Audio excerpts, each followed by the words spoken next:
Frozen yogurt খাচ্ছি, yummy, খুবই মজা। আমি সবসময় মেট্রো টাউন মলে আসি, কিন্তু আমার খাবার কিছু দেখি না, কারণ আমি প্রচণ্ডভাবে যে কোনটা জিলেটিন আছে না আছে সব চেক করি। তো আজকে আমার মেয়ে একটা দোকান খুঁজে বের করছে যেখানে এই ইনগ্রেডিয়েন্ট, যেটা ফ্রোজেন ইয়োগার্টে কোনো জিলেটিন নাই, ও বলেছে আলহামদুলিল্লাহ। আর কোকোনাট, নারকেল, চকলেট আর ইয়োগার্ট মিক্স করা হয়েছে। এই হচ্ছে এখানকার মেট্রো টাউনের সবগুলো। তোমার এটা একটু দেখাই যে আমার মেয়ে খাচ্ছে। আলহামদুলিল্লাহ, একটু খাও। অবশ্য ব্রাউনি অ্যাড করছে আর ইয়োগার্ট চকলেট, না ইয়োগার্ট বিটস, ইয়োগার্ট চিপস।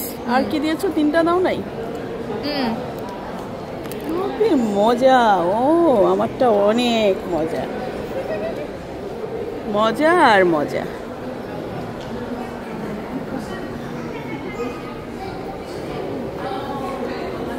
তো আমি এখন খাওয়াটা এনজয় করি। আল্লাহ হাফেজ।